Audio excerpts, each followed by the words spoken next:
biggest lymphoidal structure of the human body. Size of it, approximately the length of the spleen, it is near the 15 centimeters. The width of the spleen, it is near 10 centimeters. Thickness of the spleen, 5-7 centimeters. Your spleen, guys, don't make some stupid mistakes. Like in many books, by the way, there are the same mistake. Like spleen is located in left hypochondria, or stomach is located in proper epigastrium. It is absolutely stupid. It is mixture between location and between projection.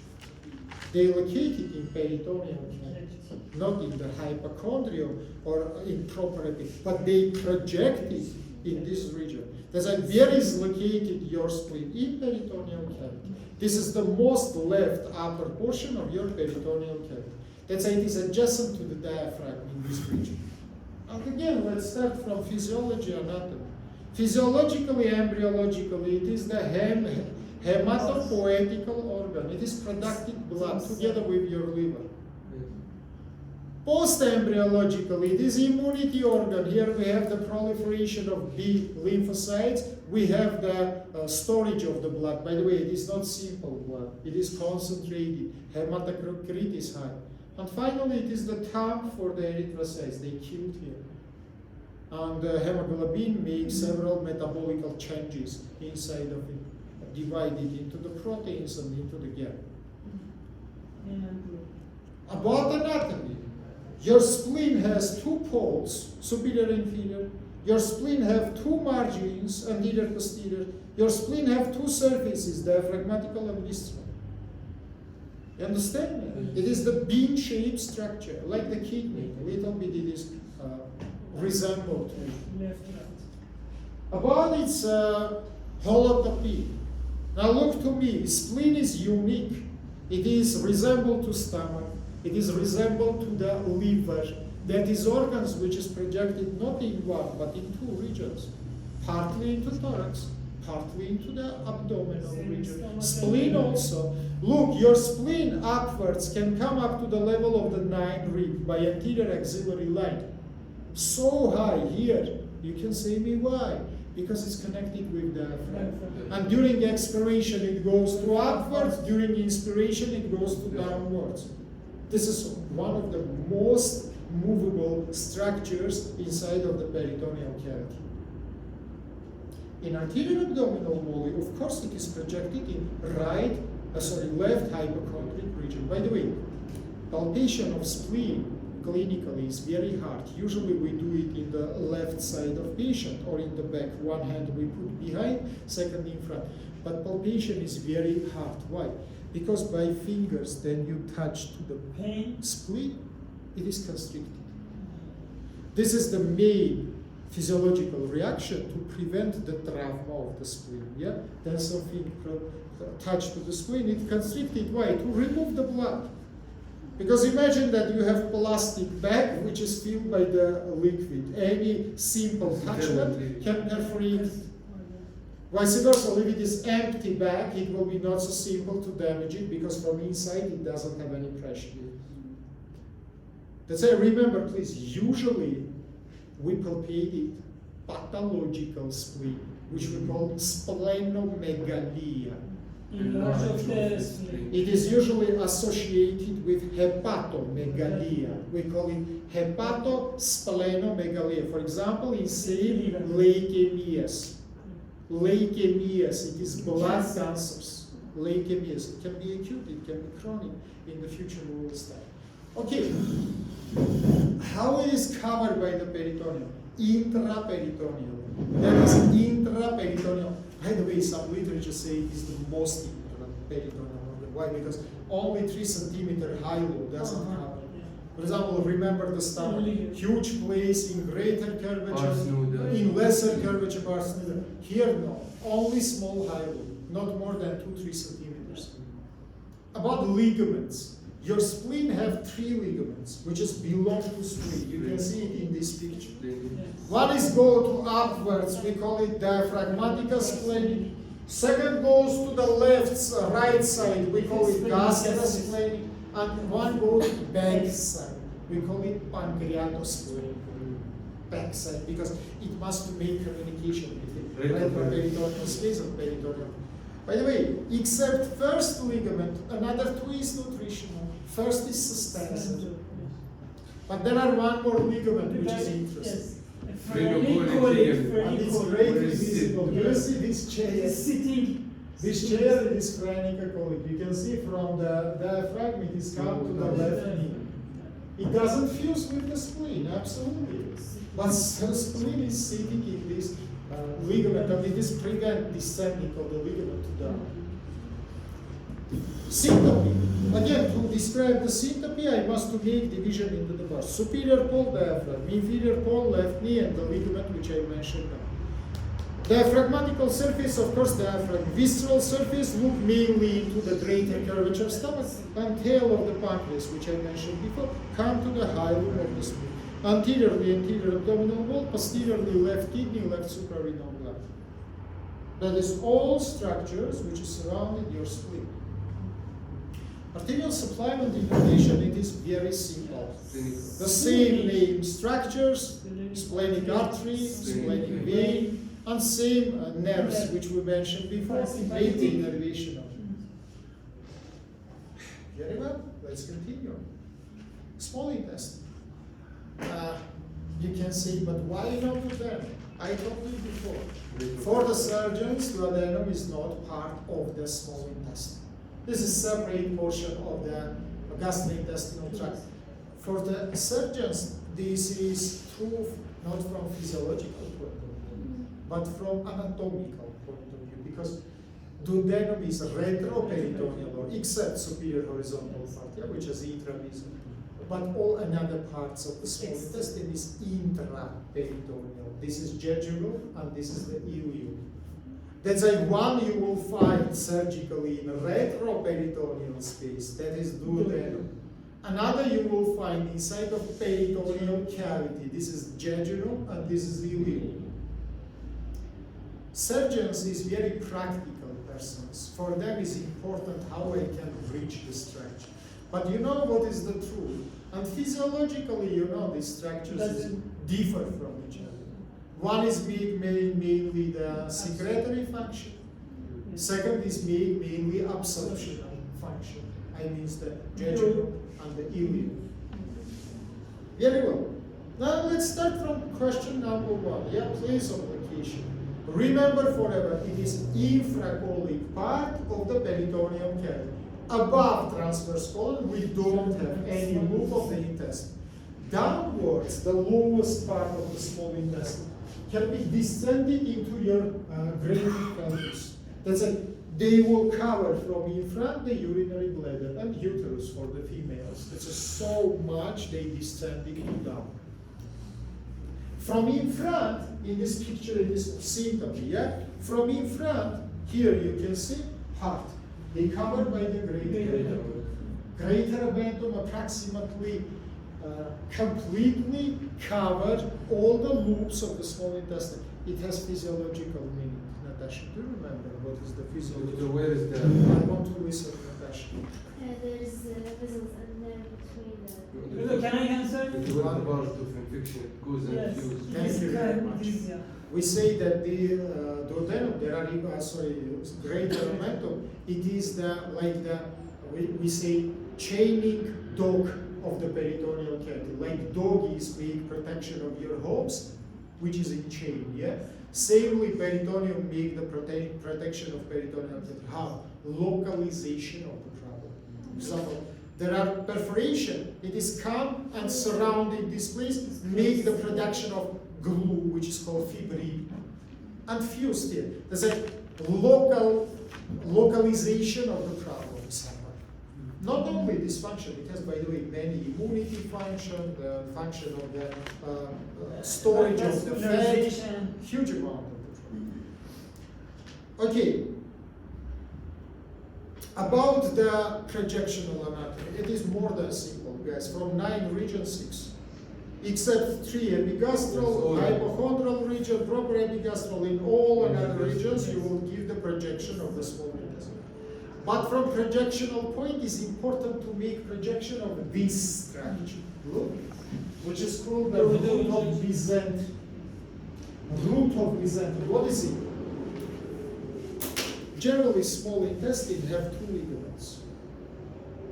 Ligament number one, located in place of its origin. This is the duodenojejunal ligament. You remember? Duodenojejunal ligament located in place of passage of duodenum into the jejunum. Duodenum from retroperitoneal space, perforated peritoneal cavity, become to peritoneal cavity. First of all, it forms flexura, which we call flexura. And this part of my white coat will be called trace or duodenojejunal ligament. This first ligament, but second ligament is much more bigger. We call it mesentery of small intestine. What is mesentery of small intestine? If it is posterior wall of peritoneal cavity, this is nutritional ligament which start from this posterior wall and go to all loops of small intestine to supply all of them together. You understand or not? It also need to be projected. L2, anterior axillary line, sacroiliac joint in the right side. Approximately between my hands. 25, connected of course with the sizes of the person. The more will be the length, the more will be the size of it. But approximately 25 centimeters. Now from this line, this ligament pass from up to down and from left to the right side. And it is as you see in this picture. Become to all loops of small intestine and provided vessels and nerves to them.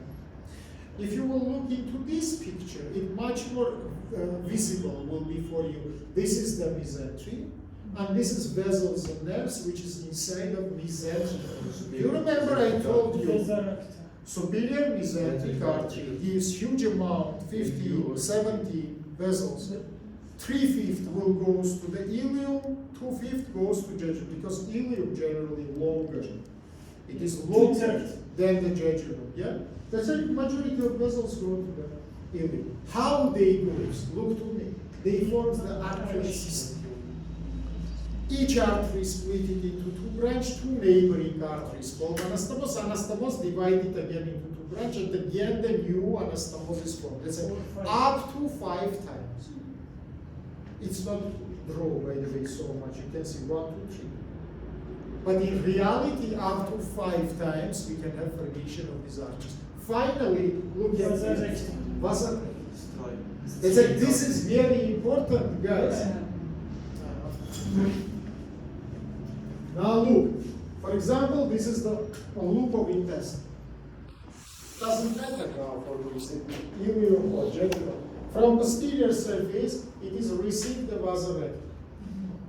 I need to make resectional surgery. For example, here there are tumors. What I must do? I must ligate it, all vessels, which is supply this region. How we will make it? Now I don't show for you technique. I show for you logic of the problem. And okay, I ligated these vessels. Now I must to cut the part of intestine and remove it. How I must to cut? I can cut it horizontally. I can cut it oblique in this way. I can cut it finally oblique in that way. Now, which method is more correct? Horizontal in that way or in this way? Horizontal. No, oblique one. Which one? This one or that one? No, first One or two? One. Of course. Why one? Because last your artery located here. Yes. If I will leave this portion without arterial supplyment, it will give the necrotization in the future. These margins we call mesenteric and anti-mesenteric. Let's say mesenteric margin we keep more, anti-mesenteric margin we cut more. Because of the problem of the vascularization. You understand that last vessel will be here. You can say in that case, let's be absolutely straight on. Who will give you the guarantee that you will cut along this vessel, for example, not little bit far from it? It is not the micro surgery. We speak about simple surgery. So much more better to make such kind of procedure. Here we have the vascularization. Here we have the cutting surgery. Idea is understandable for you. That is very important. Thank you very much.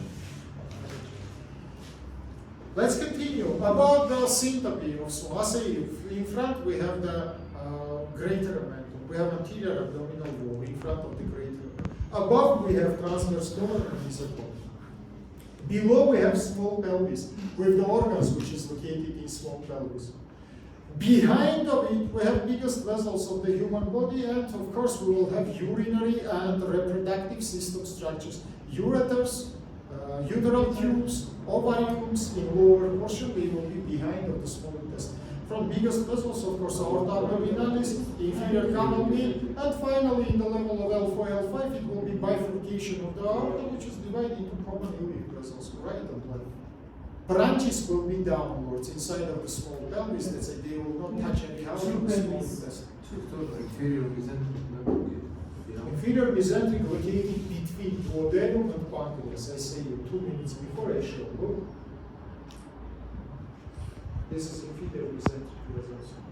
They located in the level of L2. They pass between pancreas and duodenum and go to Professor, pancreas doesn't have any suspensory ligament? It's not necessary. Why? Why? If something located in retroperitoneal space and completely covered by the peritoneum from in front, it doesn't have movement. Because protection is Suspensor ligament we need for movable structures, which can be descended. Structure which is located inside of wall cannot be moved anyhow. So, remember, please, I say it in the lecture for you. We must make suturings of only movable structure, or critically two unmovable structures, but not movable to unmovable. It is forbidden, because the line of the suture will be destroyed very quickly. This will be the place of appliement of the force. You understand me? One will be stopped, second will be moved. Which place will be irritated? Place of junction. Then this is very important. Remember, please. It is critically important. And in future, then I will speak about formation of anastomosis, for example, between stomach, jejunum, or between another structure. We will attract our attention to this point.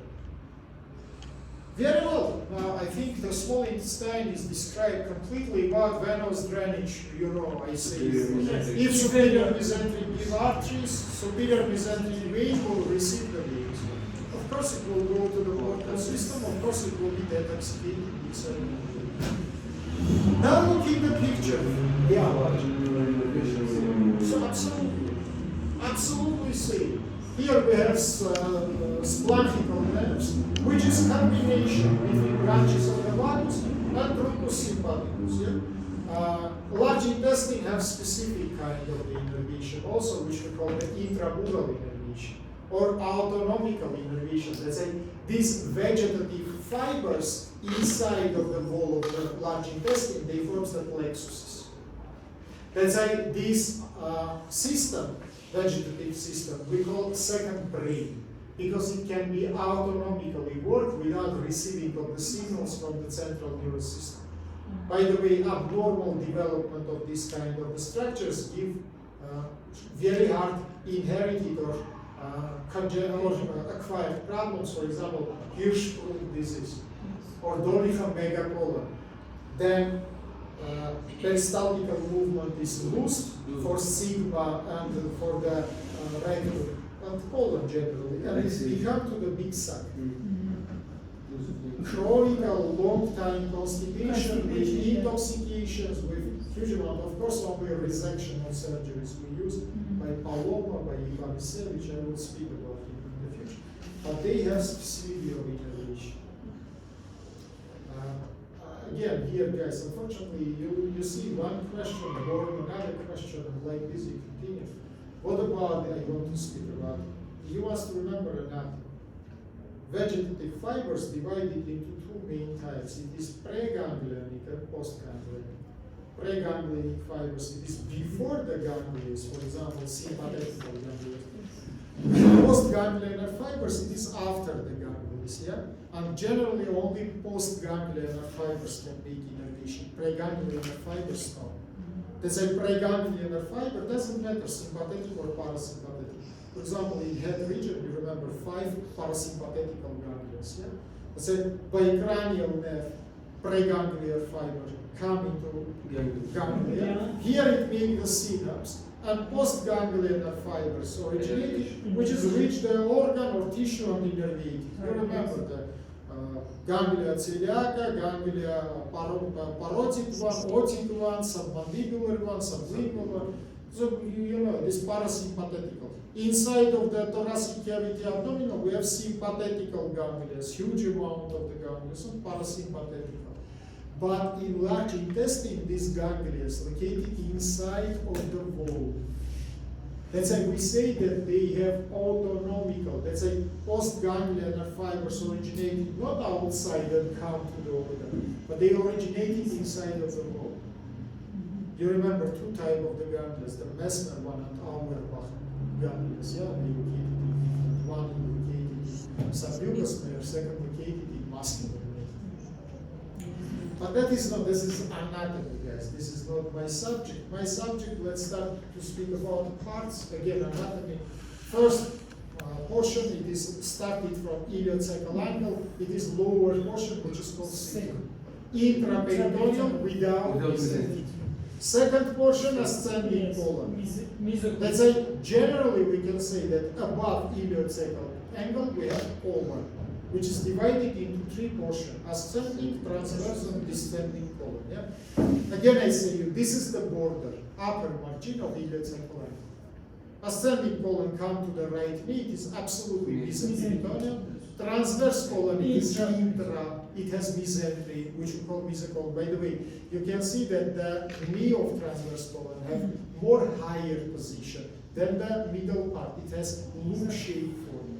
Of course, by gravity forces, it has content, it is descending to downwards. Then it is empty, it is near to horizontal.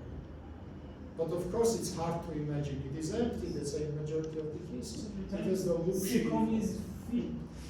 You can see that the right knee located a little bit lower than the left one. From left one, we have descending colon up to this angle, which is located in the level of left sacroiliac.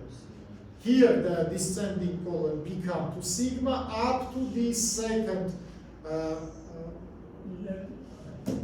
angle, which is located now exactly, you can see, in the frontal.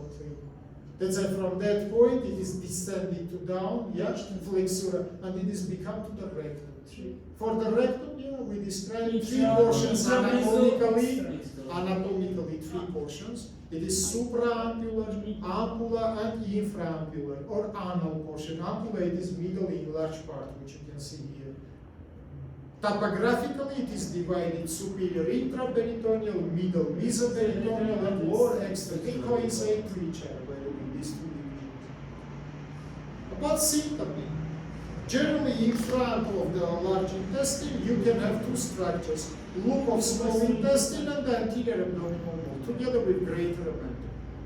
Behind of them, look here please, in right side, we can have right kidney and right ureter, which is descending to down. Inferiorly, we have the iliac vessels, and we have the genital structures, for example, the tubes of the ureter. Behind of transverse colon, I show for you. Transverse colon divided your duodenum and pancreas into 2 unequal parts. Superior 1/3, inferior 1/3. This is between, behind them will be the organs of the retroperitoneal space. Vessels, organs, which we mentioned. Descending one from up to down, left knee, left ureter, left genital structures, which I mentioned with iliac vessels. Sigmoid colon, mainly from behind, again, the reproductive structures. Iliac vessels will be just behind of it. For the males, it will be ductus deferensis, which will come to the retroperitoneal space, and then by the internal aperture of the inguinal canal, will be entering inside of the inguinal canal. They will be touched here, the sigmoid colon. And finally, rectum. For rectum, you know everything. In front, for the males, we have the urinary bladder. of the rectum. For females, we have the uterus, and we have excavator for the males, recto vesicalis. For the females, it is recto uterina or drus. About supplement also, I draw for you big huge picture. Yeah, say what can I say? Up to this point, superior mesentery. Up to this point, inferior mesentery. From this point to down, internal ileum. Samely will be what venous drainage. Look this here. Up to this point, it will be inferior mesentery vein, yeah? Up to this point. Up to that point, it will be superior mesentery vein. Below that point, it will be internal ileum. And here you can see formation of three plexuses. One we call subcutaneous, which is surrounding anus under the skin.